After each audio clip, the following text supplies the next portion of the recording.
CM ಬದಲಾವಣೆ ಚರ್ಚೆಯ ನಡುವೆಯೇ ಕಾಂಗ್ರೆಸ್ನ ಹಲವು ಶಾಸಕರು ವಿದೇಶಕ್ಕೆ ಪ್ರವಾಸ ಹೊರಟಿದ್ದಾರೆ.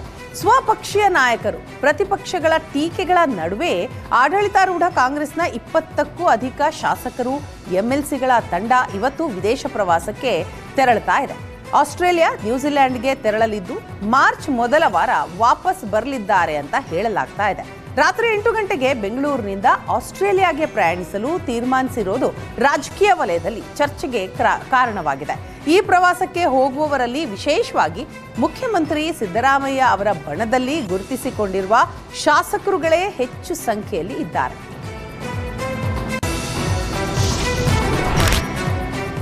ಕಳೆದ ಕರ್ನಾಟಕ ವಿಧಾನಸಭೆ ಚುನಾವಣೆಯ ವೇಳೆ ಬಿಜೆಪಿ ವಿರುದ್ಧ ಅಪಪ್ರಚಾರ ಆರೋಪದಡಿ ರಾಹುಲ್ ಗಾಂಧಿ ವಿರುದ್ಧ ಕೇಸ್ ದಾಖಲಾಗಿತ್ತು. ಈ ಕೇಸ್ ರದ್ದು ಕೋರಿ ಕಾಂಗ್ರೆಸ್ ನಾಯಕ ರಾಹುಲ್ ಗಾಂಧಿ ಸಲ್ಲಿಸಿದ್ದ ಅರ್ಜಿ ಭವಿಷ್ಯ ಇಂದು ಹೊರಬೀಳಲಿದೆ. ಕರ್ನಾಟಕ ಹೈಕೋರ್ಟ್ ಏಕಸದಸ್ಯ ಪೀಠ ಆದೇಶವನ್ನ ನೀಡಲಿದೆ. ಕಳೆದ ಚುನಾವಣೆಯಲ್ಲಿ ಕಾಂಗ್ರೆಸ್ ಪಕ್ಷ ಆಗಿನ ಬಿಜೆಪಿ ಸರ್ಕಾರದ ವಿರುದ್ಧ ಕರಪ್ಷನ್ ರೆಡ್ ಕಾರ್ಡ್ ಜಾಹೀರಾತನ್ನ ನೀಡಿತ್ತು. ಕಾಂಗ್ರೆಸ್ ಪಕ್ಷದ ಜಾಹೀರಾತನ್ನ ರಾಹುಲ್ ಗಾಂಧಿ ಟ್ವಿಟರ್ನಲ್ಲೂ ಕೂಡ ಹಂಚಿಕೊಂಡಿದ್ರು. ಈ ಕುರಿತು ಬಿಜೆಪಿ ಪರವಾಗಿ ಕೇಶವ್ ಪ್ರಸಾದ್ ಎಂಬುವವರು ಖಾಸಗಿ ದೂರು ದಾಖಲಿಸಿದ್ರು. ಸಮನ್ಸ್ ಪ್ರಶ್ನಿಸಿ ರಾಹುಲ್ ಗಾಂಧಿ ಹೈಕೋರ್ಟ್ಗೆ ಅರ್ಜಿ ಸಲ್ಲಿಸಿದ್ರು. ವಾದ ಪ್ರತಿವಾದ ಆಲಿಸಿ ಆದೇಶ ಕಾಯ್ದಿರಿಸಿದ್ದ ನ್ಯಾಯಮೂರ್ತಿ ಸುನೀಲ್ ದತ್ ಯಾದವ್ ಅವರಿದ್ದ ಪೀಠ ಇವತ್ತು ಆದೇಶ ಪ್ರಕಟಿಸಲಿದೆ.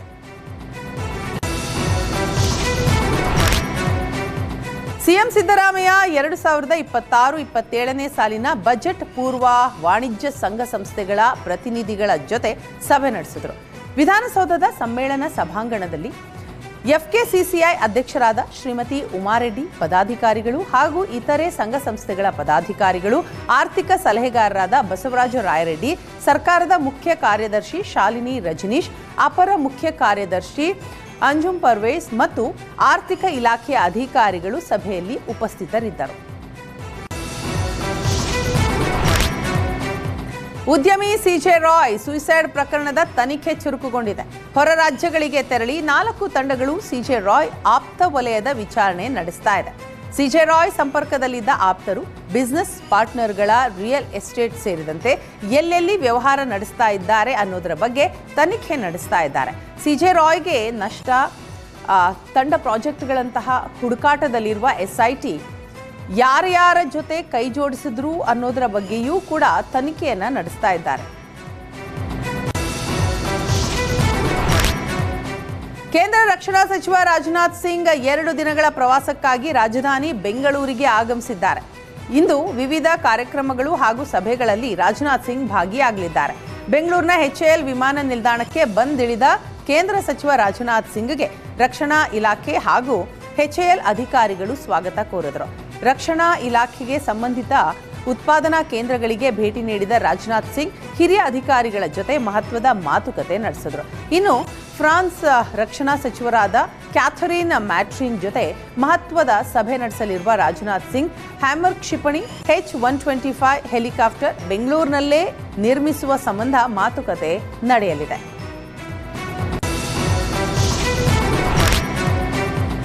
ಎರಡು 2026ರ ಮೊದಲ ಸೂರ್ಯಗ್ರಹಣ ಇಂದು ಗೋಚರವಾಗಲಿದೆ. ರಿಂಗ್ ಆಫ್ ಫೈರ್ ಅಂತ ಕರೆಯಲ್ಪಡುವ ಸೂರ್ಯಗ್ರಹಣ ಮಧ್ಯಾಹ್ನ 3:26ರ ವೇಳೆಗೆ ಪ್ರಾರಂಭವಾಗಿ ಸಂಜೆ 7:57ಕ್ಕೆ ಕೊನೆಗೊಳ್ಳಲಿದೆ. ಕಂಕಣ ಸೂರ್ಯಗ್ರಹಣ ಸಂಭವಿಸಲಿದ್ದು 2 ನಿಮಿಷ 20 ಸೆಕೆಂಡ್ಗಳವರೆಗೆ ಇರಲಿದೆ. ಸಂಪೂರ್ಣ ಸೂರ್ಯಗ್ರಹಣದ ವೇಳೆ ಸೂರ್ಯನ ಕೇಂದ್ರದ 96%ರಷ್ಟನ್ನ ಚಂದ್ರ ಆವರಿಸಲಿದೆ. ಆದರೆ ಈ ಗ್ರಹಣ ಭಾರತದಲ್ಲಿ ಗೋಚರ ಇರೋದಿಲ್ಲ. ಅಂಟಾರ್ಟಿಕಾ, ದಕ್ಷಿಣ ಆಫ್ರಿಕಾದ ಪ್ರದೇಶದಲ್ಲಿ, ದಕ್ಷಿಣ ಆಫ್ರಿಕಾ, ಟಾಂಜಾನಿಯಾ, ಜಾಂಬಿಯಾ ಮತ್ತು ಜಿಂಬಾಬ್ವೆ ಅಂತಹ ದೇಶಗಳಲ್ಲಿ ಗೋಚರವಾಗಲಿದೆ. ಬೆಂಗಳೂರಿನ ಜ್ಞಾನಭಾರತಿ ಆವರಣದಲ್ಲಿ ಕೆಂಪೇಗೌಡ ಅಧ್ಯಯನ ಮತ್ತು ಸಂಶೋಧನಾ ಕೇಂದ್ರ ಕಟ್ಟಡ ಕಾಮಗಾರಿ ಆಮೆಗತಿಯಲ್ಲಿ ಸಾಗ್ತಾ ಇದೆ. 2017ರಲ್ಲಿ ಶಂಕುಸ್ಥಾಪನೆಗೊಂಡ ಈ ಯೋಜನೆ ನೆನೆಗುದಿಗೆ ಬಿದ್ದು 2026ರ ವೇಳೆಗೆ ಪೂರ್ಣಗೊಳ್ಳುವ ನಿರೀಕ್ಷೆ ಹುಸಿಯಾಗಿದೆ. ಬೆಂಗಳೂರಿನ ಸಂಸ್ಥಾಪಕ ನಾಡಪ್ರಭು ಕೆಂಪೇಗೌಡರ ಜೀವನ, ಆಡಳಿತ ಮತ್ತು ಕೊಡುಗೆಗಳ ಕುರಿತು ಸಂಶೋಧನೆ ನಡೆಸಲು ಯೋಜಿಸಲಾದ ಕೆಂಪೇಗೌಡ ಅಧ್ಯಯನ ಕೇಂದ್ರ ಇದಾಗಿದೆ. ಆದರೆ ಕಾಮಗಾರಿ ಪ್ರಾರಂಭವಾಗಿ 9 ವರ್ಷಗಳು ಕಳೆದರೂ ಇನ್ನೂ ಪೂರ್ಣಗೊಂಡಿಲ್ಲ. ಹೀಗಾಗಿ ಬೇಗ ಕಾಮಗಾರಿ ಪೂರ್ಣಗೊಳಿಸುವಂತೆ ವಿದ್ಯಾರ್ಥಿಗಳು ಸರ್ಕಾರಕ್ಕೆ ಮನವಿ ಮಾಡಿದ್ದಾರೆ.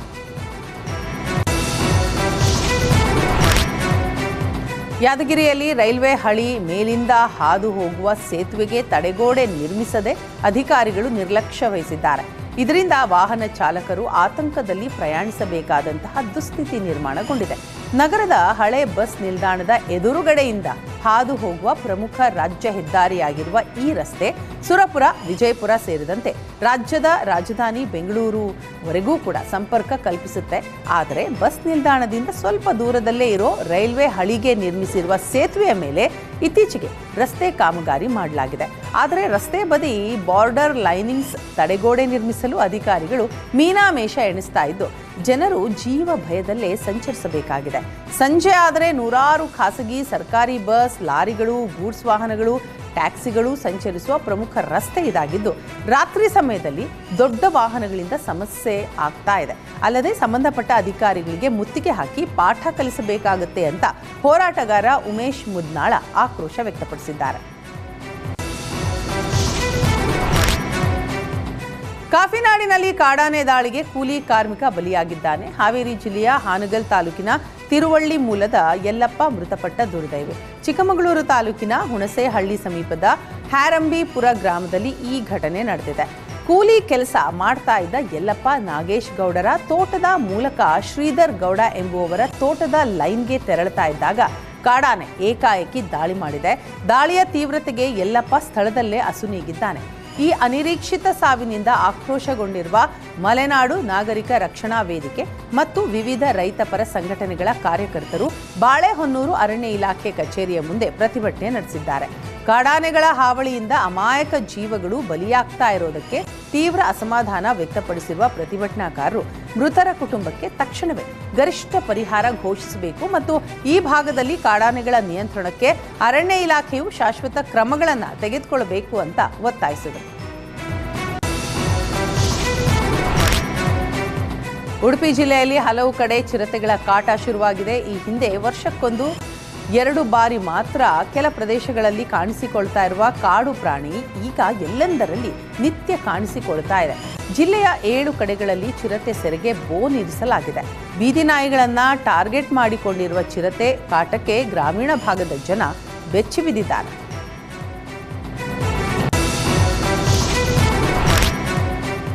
ಅಪಾಯಕಾರಿಯಾದ ರೈಲ್ವೆ ಹಳಿ ಬಳಿ ರೀಲ್ಸ್ ಮಾಡ್ತಾ ಇದ್ದ ಯುವಕನ ಪೊಲೀಸರು ಬಂಧಿಸಿದ್ದಾರೆ.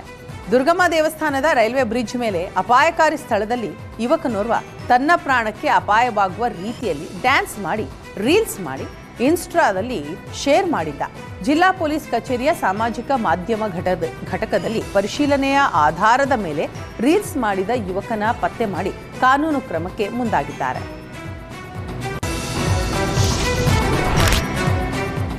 ಬಾಗಲಕೋಟೆ ಜಿಲ್ಲೆಯ ಶಿವಯೋಗ ಮಂದಿರದಲ್ಲಿ ಹಾನಗಲ್ ಶ್ರೀಕುಮಾರ ಶಿವಯೋಗಿಗಳವರ 69ನೇ ಪುಣ್ಯ ಸ್ಮರಣೋತ್ಸವ ಕಾರ್ಯಕ್ರಮ ನಡೆಸಲಾಯಿತು. ಶ್ರೀಗಳ ಪುಣ್ಯ ಸ್ಮರಣೋತ್ಸವದಲ್ಲಿ ಲಿಂಗ ದೀಕ್ಷೆ, ಅಯ್ಯಾಚಾರ ಕಾರ್ಯಕ್ರಮ ಪೂಜಾ ವಿಧಿವಿಧಾನಗಳಿಂದ ನೆರವೇರಿಸಲಾಯಿತು.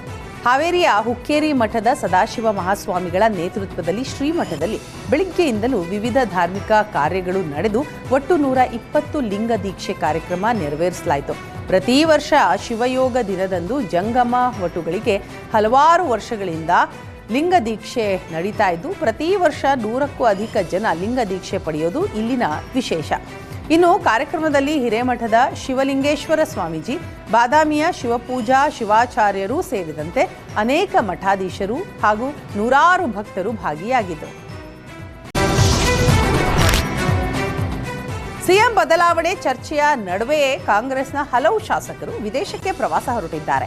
ಸ್ವಪಕ್ಷೀಯ ನಾಯಕರು ಪ್ರತಿಪಕ್ಷಗಳ ಟೀಕೆಗಳ ನಡುವೆ ಆಡಳಿತಾರೂಢ ಕಾಂಗ್ರೆಸ್ನ 20ಕ್ಕೂ ಅಧಿಕ ಶಾಸಕರು, ಎಂಎಲ್ಸಿಗಳ ತಂಡ ಇವತ್ತು ವಿದೇಶ ಪ್ರವಾಸಕ್ಕೆ ತೆರಳುತ್ತಾ ಇದೆ. ಆಸ್ಟ್ರೇಲಿಯಾ, ನ್ಯೂಜಿಲೆಂಡ್ಗೆ ತೆರಳಲಿದ್ದು ಮಾರ್ಚ್ ಮೊದಲ ವಾರ ವಾಪಸ್ ಬರಲಿದ್ದಾರೆ ಅಂತ ಹೇಳಲಾಗ್ತಾ ಇದೆ. ರಾತ್ರಿ 8 ಗಂಟೆಗೆ ಬೆಂಗಳೂರಿನಿಂದ ಆಸ್ಟ್ರೇಲಿಯಾಗೆ ಪ್ರಯಾಣಿಸಲು ತೀರ್ಮಾನಿಸಿರೋದು ರಾಜಕೀಯ ವಲಯದಲ್ಲಿ ಚರ್ಚೆಗೆ ಕಾರಣವಾಗಿದೆ. ಈ ಪ್ರವಾಸಕ್ಕೆ ಹೋಗುವವರಲ್ಲಿ ವಿಶೇಷವಾಗಿ ಮುಖ್ಯಮಂತ್ರಿ ಸಿದ್ದರಾಮಯ್ಯ ಅವರ ಬಣದಲ್ಲಿ ಗುರುತಿಸಿಕೊಂಡಿರುವ ಶಾಸಕರುಗಳೇ ಹೆಚ್ಚು ಸಂಖ್ಯೆಯಲ್ಲಿ ಇದ್ದಾರೆ.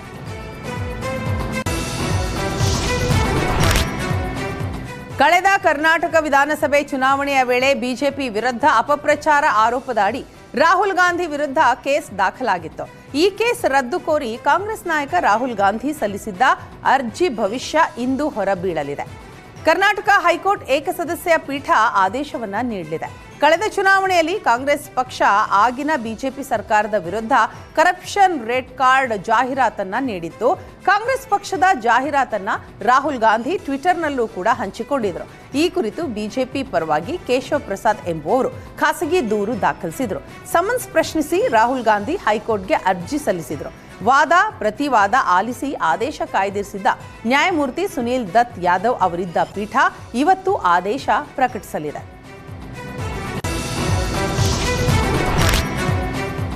ಸಿಎಂ ಸಿದ್ದರಾಮಯ್ಯ 2026-27ನೇ ಸಾಲಿನ ಬಜೆಟ್ ಪೂರ್ವ ವಾಣಿಜ್ಯ ಸಂಘ ಸಂಸ್ಥೆಗಳ ಪ್ರತಿನಿಧಿಗಳ ಜೊತೆ ಸಭೆ ನಡೆಸಿದರು. ವಿಧಾನಸೌಧದ ಸಮ್ಮೇಳನ ಸಭಾಂಗಣದಲ್ಲಿ ಎಫ್ಕೆಸಿಸಿಐ ಅಧ್ಯಕ್ಷರಾದ ಶ್ರೀಮತಿ ಉಮಾರೆಡ್ಡಿ, ಪದಾಧಿಕಾರಿಗಳು ಹಾಗೂ ಇತರೆ ಸಂಘ ಸಂಸ್ಥೆಗಳ ಪದಾಧಿಕಾರಿಗಳು, ಆರ್ಥಿಕ ಸಲಹೆಗಾರರಾದ ಬಸವರಾಜ ರಾಯರೆಡ್ಡಿ, ಸರ್ಕಾರದ ಮುಖ್ಯ ಕಾರ್ಯದರ್ಶಿ ಶಾಲಿನಿ ರಜನೀಶ್, ಅಪರ ಮುಖ್ಯ ಕಾರ್ಯದರ್ಶಿ ಅಂಜುಮ್ ಪರ್ವೇಸ್ ಮತ್ತು ಆರ್ಥಿಕ ಇಲಾಖೆಯ ಅಧಿಕಾರಿಗಳು ಸಭೆಯಲ್ಲಿ ಉಪಸ್ಥಿತರಿದ್ದರು. ಉದ್ಯಮಿ ಸಿಜೆ ರಾಯ್ ಸುಯಿಸೈಡ್ ಪ್ರಕರಣದ ತನಿಖೆ ಚುರುಕುಗೊಂಡಿದೆ. ಹೊರ ರಾಜ್ಯಗಳಿಗೆ ತೆರಳಿ 4 ತಂಡಗಳು ಸಿಜೆ ರಾಯ್ ಆಪ್ತ ವಲಯದ ವಿಚಾರಣೆ ನಡೆಸ್ತಾ ಇದೆ.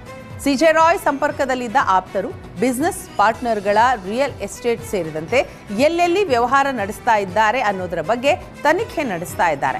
ಸಿಜೆ ರಾಯ್ಗೆ ನಷ್ಟ, ತಂಡ ಪ್ರಾಜೆಕ್ಟ್ಗಳಂತಹ ಹುಡುಕಾಟದಲ್ಲಿರುವ ಎಸ್ಐಟಿ ಯಾರ್ಯಾರ ಜೊತೆ ಕೈ ಜೋಡಿಸಿದ್ರು ಅನ್ನೋದರ ಬಗ್ಗೆಯೂ ಕೂಡ ತನಿಖೆಯನ್ನ ನಡೆಸ್ತಾ ಇದ್ದಾರೆ. ಕೇಂದ್ರ ರಕ್ಷಣಾ ಸಚಿವ ರಾಜನಾಥ್ ಸಿಂಗ್ 2 ದಿನಗಳ ಪ್ರವಾಸಕ್ಕಾಗಿ ರಾಜಧಾನಿ ಬೆಂಗಳೂರಿಗೆ ಆಗಮಿಸಿದ್ದಾರೆ. ಇಂದು ವಿವಿಧ ಕಾರ್ಯಕ್ರಮಗಳು ಹಾಗೂ ಸಭೆಗಳಲ್ಲಿ ರಾಜನಾಥ್ ಸಿಂಗ್ ಭಾಗಿಯಾಗಲಿದ್ದಾರೆ. ಬೆಂಗಳೂರಿನ HAL ವಿಮಾನ ನಿಲ್ದಾಣಕ್ಕೆ ಬಂದಿಳಿದ ಕೇಂದ್ರ ಸಚಿವ ರಾಜನಾಥ್ ಸಿಂಗ್ಗೆ ರಕ್ಷಣಾ ಇಲಾಖೆ ಹಾಗೂ HAL ಅಧಿಕಾರಿಗಳು ಸ್ವಾಗತ ಕೋರಿದರು. ರಕ್ಷಣಾ ಇಲಾಖೆಗೆ ಸಂಬಂಧಿತ ಉತ್ಪಾದನಾ ಕೇಂದ್ರಗಳಿಗೆ ಭೇಟಿ ನೀಡಿದ ರಾಜನಾಥ್ ಸಿಂಗ್ ಹಿರಿಯ ಅಧಿಕಾರಿಗಳ ಜೊತೆ ಮಹತ್ವದ ಮಾತುಕತೆ ನಡೆಸಿದರು.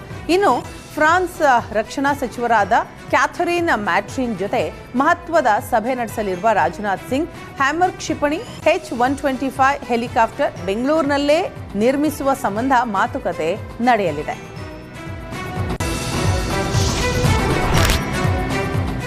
ಎರಡು 2026ರ ಮೊದಲ ಸೂರ್ಯಗ್ರಹಣ ಇಂದು ಗೋಚರವಾಗಲಿದೆ. ರಿಂಗ್ ಆಫ್ ಫೈರ್ ಅಂತ ಕರೆಯಲ್ಪಡುವ ಸೂರ್ಯಗ್ರಹಣ ಮಧ್ಯಾಹ್ನ 3:26ರ ವೇಳೆಗೆ ಪ್ರಾರಂಭವಾಗಿ ಸಂಜೆ 7:57ಕ್ಕೆ ಕೊನೆಗೊಳ್ಳಲಿದೆ. ಕಂಕಣ ಸೂರ್ಯಗ್ರಹಣ ಸಂಭವಿಸಲಿದ್ದು 2 ನಿಮಿಷ 20 ಸೆಕೆಂಡ್ಗಳವರೆಗೆ ಇರಲಿದೆ. ಸಂಪೂರ್ಣ ಸೂರ್ಯಗ್ರಹಣದ ವೇಳೆ ಸೂರ್ಯನ ಕೇಂದ್ರದ 96%ರಷ್ಟನ್ನ ಚಂದ್ರ ಆವರಿಸಲಿದೆ. ಆದರೆ ಈ ಗ್ರಹಣ ಭಾರತದಲ್ಲಿ ಗೋಚರ ಇರೋದಿಲ್ಲ. ಅಂಟಾರ್ಟಿಕಾ, ದಕ್ಷಿಣ ಆಫ್ರಿಕಾದ ಪ್ರದೇಶದಲ್ಲಿ, ದಕ್ಷಿಣ ಆಫ್ರಿಕಾ, ಟಾಂಜಾನಿಯಾ, ಜಾಂಬಿಯಾ ಮತ್ತು ಜಿಂಬಾಬ್ವೆ ಅಂತಹ ದೇಶಗಳಲ್ಲಿ ಗೋಚರವಾಗಲಿದೆ. ಬೆಂಗಳೂರಿನ ಜ್ಞಾನಭಾರತಿ ಆವರಣದಲ್ಲಿ ಕೆಂಪೇಗೌಡ ಅಧ್ಯಯನ ಮತ್ತು ಸಂಶೋಧನಾ ಕೇಂದ್ರ ಕಟ್ಟಡ ಕಾಮಗಾರಿ ಆಮೆಗತಿಯಲ್ಲಿ ಸಾಗ್ತಾ ಇದೆ. 2017ರಲ್ಲಿ ಶಂಕುಸ್ಥಾಪನೆಗೊಂಡ ಈ ಯೋಜನೆ ನೆನೆಗುದಿಗೆ ಬಿದ್ದು 2026ರ ವೇಳೆಗೆ ಪೂರ್ಣಗೊಳ್ಳುವ ನಿರೀಕ್ಷೆ ಹುಸಿಯಾಗಿದೆ. ಬೆಂಗಳೂರಿನ ಸಂಸ್ಥಾಪಕ ನಾಡಪ್ರಭು ಕೆಂಪೇಗೌಡರ ಜೀವನ, ಆಡಳಿತ ಮತ್ತು ಕೊಡುಗೆಗಳ ಕುರಿತು ಸಂಶೋಧನೆ ನಡೆಸಲು ಯೋಜಿಸಲಾದ ಕೆಂಪೇಗೌಡ ಅಧ್ಯಯನ ಕೇಂದ್ರ ಇದಾಗಿದೆ. ಆದರೆ ಕಾಮಗಾರಿ ಪ್ರಾರಂಭವಾಗಿ 9 ವರ್ಷಗಳು ಕಳೆದರೂ ಇನ್ನೂ ಪೂರ್ಣಗೊಂಡಿಲ್ಲ. ಹೀಗಾಗಿ ಬೇಗ ಕಾಮಗಾರಿ ಪೂರ್ಣಗೊಳಿಸುವಂತೆ ವಿದ್ಯಾರ್ಥಿಗಳು ಸರ್ಕಾರಕ್ಕೆ ಮನವಿ ಮಾಡಿದ್ದಾರೆ.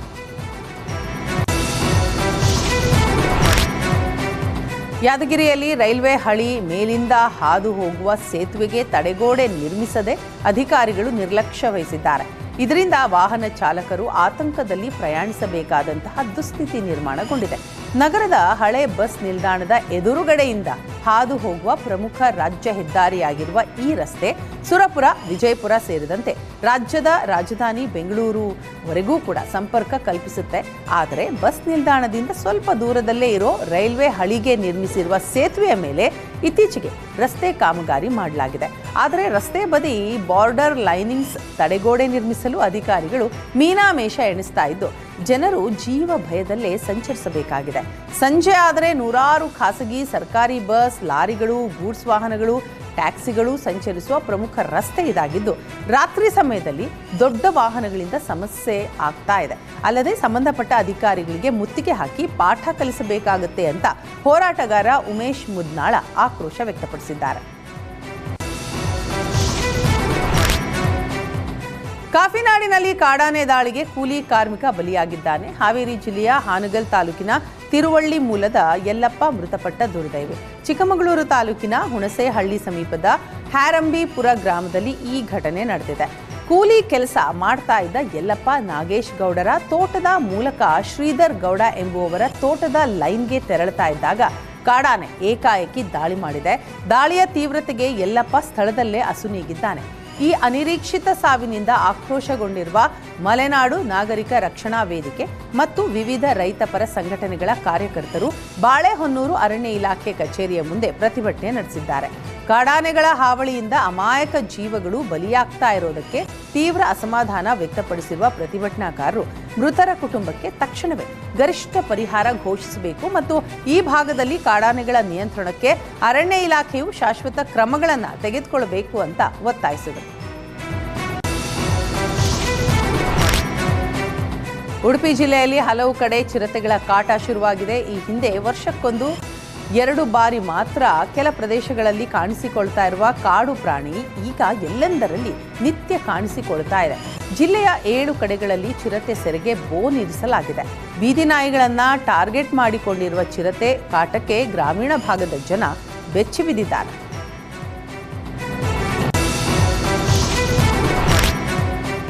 ಅಪಾಯಕಾರಿಯಾದ ರೈಲ್ವೆ ಹಳಿ ಬಳಿ ರೀಲ್ಸ್ ಮಾಡ್ತಾ ಇದ್ದ ಯುವಕನ ಪೊಲೀಸರು ಬಂಧಿಸಿದ್ದಾರೆ. ದುರ್ಗಮ್ಮ ದೇವಸ್ಥಾನದ ರೈಲ್ವೆ ಬ್ರಿಡ್ಜ್ ಮೇಲೆ ಅಪಾಯಕಾರಿ ಸ್ಥಳದಲ್ಲಿ ಯುವಕನೋರ್ವ ತನ್ನ ಪ್ರಾಣಕ್ಕೆ ಅಪಾಯವಾಗುವ ರೀತಿಯಲ್ಲಿ ಡ್ಯಾನ್ಸ್ ಮಾಡಿ ರೀಲ್ಸ್ ಮಾಡಿ ಇನ್ಸ್ಟಾದಲ್ಲಿ ಶೇರ್ ಮಾಡಿದ್ದ. ಜಿಲ್ಲಾ ಪೊಲೀಸ್ ಕಚೇರಿಯ ಸಾಮಾಜಿಕ ಮಾಧ್ಯಮ ಘಟಕದಲ್ಲಿ ಪರಿಶೀಲನೆಯ ಆಧಾರದ ಮೇಲೆ ರೀಲ್ಸ್ ಮಾಡಿದ ಯುವಕನ ಪತ್ತೆ ಮಾಡಿ ಕಾನೂನು ಕ್ರಮಕ್ಕೆ ಮುಂದಾಗಿದ್ದಾರೆ.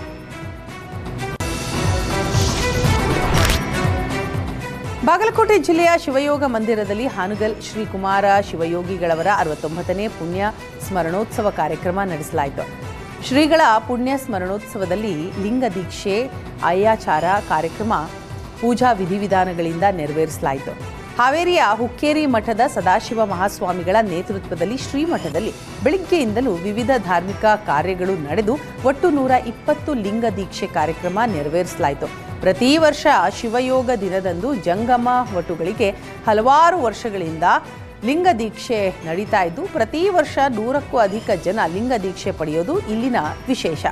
ಇನ್ನು ಕಾರ್ಯಕ್ರಮದಲ್ಲಿ ಹಿರೇಮಠದ ಶಿವಲಿಂಗೇಶ್ವರ ಸ್ವಾಮೀಜಿ, ಬಾದಾಮಿಯ ಶಿವಪೂಜಾ ಶಿವಾಚಾರ್ಯರು ಸೇರಿದಂತೆ ಅನೇಕ ಮಠಾಧೀಶರು ಹಾಗೂ ನೂರಾರು ಭಕ್ತರು ಭಾಗಿಯಾಗಿದ್ದರು. ಅಜ್ಜಿಗೆ ಇಷ್ಟ ಅಂತ ಆಕೆಯ ತಿಥಿಗೆ ಅಕ್ರಮವಾಗಿ ಆಮೆ ಬೇಟೆಯಾಡಿದ ಆರೋಪಿಗಳನ್ನು ಪೊಲೀಸರು ಬಂಧಿಸಿದ್ದಾರೆ. ಮಾಂಸ ಮಾಡಲು ಯತ್ನಿಸ್ತಾ ಇದ್ದಾಗಲೇ ಬೆಳ್ತಂಗಡಿ ಪೊಲೀಸರು ದಾಳಿ ಮಾಡಿ 4 ಆಮೆಗಳ ಸಹಿತ 4 ಆರೋಪಿಗಳನ್ನು ವಶಕ್ಕೆ ಪಡೆದಿದ್ದಾರೆ. ಕೇರಳ ಕಾಸರಗೋಡಿನ ಮಣಿಕಂಠ, ಮಂಗಳೂರು ನಗರದ ಮುಲ್ಕಿಯ ರಾಜೇಂದ್ರ, ಮೂಡಬಿದಿರೆಯ ಶಿರ್ತಾಡಿಯ ವಿಘ್ನೇಶ್, ಬೆಳ್ತಂಗಡಿಯ ಪ್ರಶಾಂತ್ ಎಂಬುವವರ ವಿರುದ್ಧ ವನ್ಯಜೀವಿ ಸಂರಕ್ಷಣಾ ಕಾಯ್ದೆಯ ಅಡಿಯಲ್ಲಿ ಪ್ರಕರಣ ದಾಖಲಿಸಲಾಗಿದೆ. ಬೆಳ್ತಂಗಡಿಯ ಸೋಮವತಿ ನದಿಯಲ್ಲಿ ಅಕ್ರಮವಾಗಿ 4 ಆಮೆ ಬೇಟೆಯಾಡಿ ನದಿ ಬದಿಯಲ್ಲಿ ಮಾಂಸ ಮಾಡಲು ಯತ್ನಿಸ್ತಾ ಇದ್ರು. ಈ ಬಗ್ಗೆ ಖಚಿತ ಮಾಹಿತಿ ಪಡೆದ Belthangady sub inspector Anand M ನೇತೃತ್ವದ ತಂಡ ದಾಳಿ ಮಾಡಿ 4ರನ್ನ ವಶಕ್ಕೆ ಪಡೆದು ಅವರ ಬಳಿ ಇದ್ದ 4 ಸುಟ್ಟ ಆಮೆಯನ್ನ ಜಪ್ತಿ ಮಾಡಿದ್ದಾರೆ. ಸತ್ತ ಆಮೆಗಳನ್ನು ಮುಂದಿನ ತನಿಖೆಗಾಗಿ ಬೆಳ್ತಂಗಡಿ ವಲಯ ಅರಣ್ಯ ಇಲಾಖೆಗೆ ಹಸ್ತಾಂತರಿಸಿದ್ದಾರೆ. ಆರೋಪಿಗಳು ತಮ್ಮ ಅಜ್ಜಿ ದೇವರಮ್ಮರವರ ಉತ್ತರ ಕ್ರಿಯೆ ಕಾರ್ಯಕ್ಕಾಗಿ ಬೆಳ್ತಂಗಡಿಗೆ ಆಗಮಿಸಿದ್ರು. ಅಜ್ಜಿಯ ಪ್ರೀತಿಯ ಆಮೆ ಪದಾರ್ಥ ಮಾಡಿಕೊಂಡು ಬಂದು ತಿಥಿ ಕಾರ್ಯಕ್ರಮದಲ್ಲಿ ಬಡಿಸೋದಿಕ್ಕೆ ತಯಾರಿಯನ್ನ ನಡೆಸಿದ್ರು. ಮೈಸೂರು ಜಿಲ್ಲೆಯಲ್ಲಿ ಕಾಡು ಪ್ರಾಣಿಗಳ ದಾಳಿ ಮತ್ತೆ ಹೆಚ್ಚಾಗಿದೆ. ಕಾಡಾನೆಗಳ ದಾಳಿಗೆ ಗುಡಿಸಲು ಸೋಲಾರ್ ಬೇಲಿ ನಾಶವಾಗಿದ್ದು ರೈತರು ಆತಂಕದಲ್ಲಿ ಕಾಲ ಕಳೀತಾ ಇದ್ದಾರೆ. ನಂಜನಗೂಡು ತಾಲೂಕಿನ ದೇವರಾಯ ಶೆಟ್ಟಿಪುರ ಗ್ರಾಮದಲ್ಲಿ ಘಟನೆ ನಡೆದಿದೆ. ಗ್ರಾಮದ ಮಹದೇವಸ್ವಾಮಿ ಎಂಬುವರಿಗೆ ಸೇರಿದ ಗುಡಿಸಲು ಸೋಲಾರ್ ತಂತಿ ಬೇಲಿ ಹಾಳಾಗಿದ್ದು ಗುಡಿಸಿಲಿನಲ್ಲಿದ್ದ ಜಾನುವಾರುಗಳು ಪ್ರಾಣಾಪಾಯದಿಂದ ಪಾರಾಗಿವೆ. ಆಹಾರ ಅರಸಿ ನಾಡಿನತ್ತ ಕಾಡು ಪ್ರಾಣಿಗಳು ಮುಖ ಮಾಡುತ್ತಿವೆ.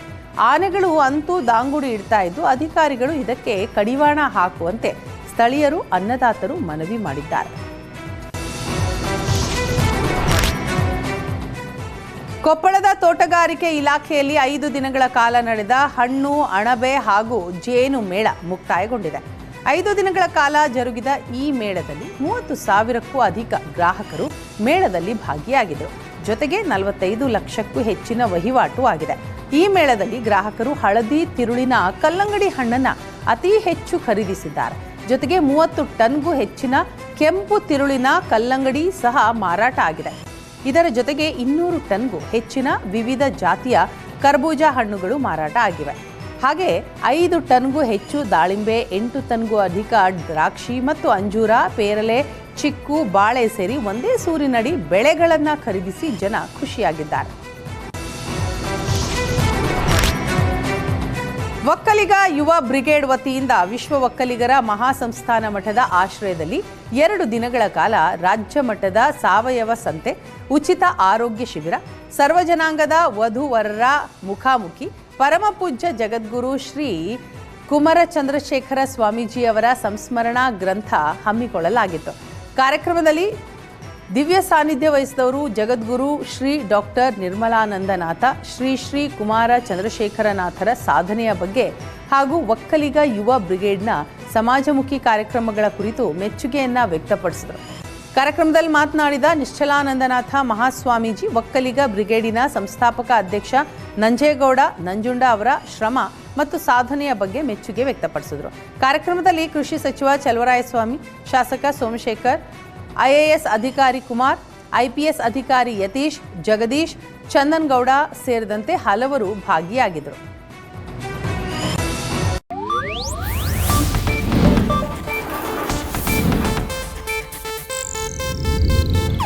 ಇದು ಏಷ್ಯಾನೆಟ್ ನ್ಯೂಸ್ ನೆಟ್ವರ್ಕ್ ಪ್ರಸ್ತುತಿ.